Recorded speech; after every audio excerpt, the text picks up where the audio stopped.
It's 10 p.m. I'm stood at a bus stop next to a lady who have drifted off. She's listening to music like me, but I'm not on her radar, and nor is the 103. It pulls up and opens its doors. It's not my bus, mine's the 104. Is she going to Dundee or Buenos Aires? Nobody knows. She's away with the fairies. Right-o, that's a familiar symptom of something you've taken without a prescription. You're in a Floyd hole, or a ketamine prison, or maybe a fungus called feminism. So I lower my headphones and slide into view and say, is this your bus? Is this you? And she obviously can't make out what I say because her ears are plugged up with hairspray.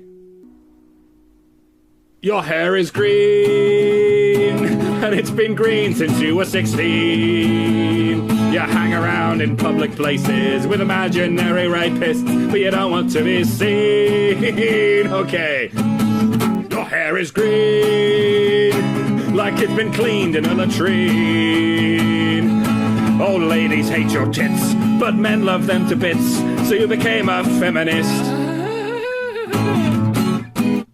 Ask yourself one thing before you complain. What goes on in this scenario when men do the same? In this sample, for example, when men jiggle their tits, either everybody winces or no one gives a shit. You're demonstrating something, but it's not your knee, and menstruating isn't crazy if you don't free bleed, and I'm probably not the first to point out this conflation, but why haven't they renamed it femstruation? I'm a free thinker. I don't read the Bible. I find it at best trite and at worst tribal, and if I'm not a believer and neither are you or neither, let's agree to agree. Paul was an overachiever. Man or beast or brewer's yeast commands twice the respect, at least, of a shrew demanding gratitude with nothing in a hand but an attitude. How many quotas, how many safe spaces, how many times must girls take boys' places, how many departments are we to lay low before you'll take your eyes off that prick on the radio? All violence is bad, self-defense and competition. Some men cannot contain it, and neither can some women. But I am not attracted to them. I will not go back to them, because I do not react with problematic coagulum. Good plan, I'll get rid of the meninism. Well, you can dismantle the feminism, then we can get back to the problems of billions, like men's rights and women's rights. Oh, and the children. Your hair is blue. No unmutated mammals look like you. Your personal boundaries are colourblind, it seems, and stigmatizing too. Your hair is azure, as you're sure your ass is azure. You dress like your goddesses, but you're clumsy and aggressive and extremely insecure.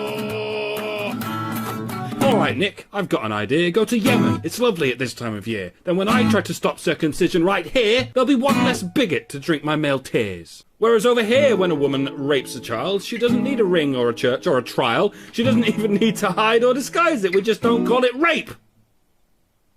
So it isn't.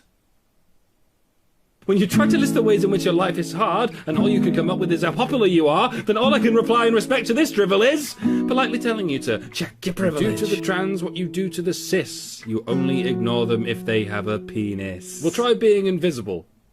It's difficult. Lemon difficult. I'm walking away now. You just missed your bus, and I'd rather miss mine than let anyone see us. You look like a man. Yes, you do. You're welcome. Am I welcome too? Your hair is green, and it's not even Halloween. But you dream of the dark ages as you cherry-pick the pages of a Marxist magazine. Your hair is sapphire, but your brain's a fucking quagmire. Your song, it made me puke, and then you hit me with your uke. Please don't strike this is satire.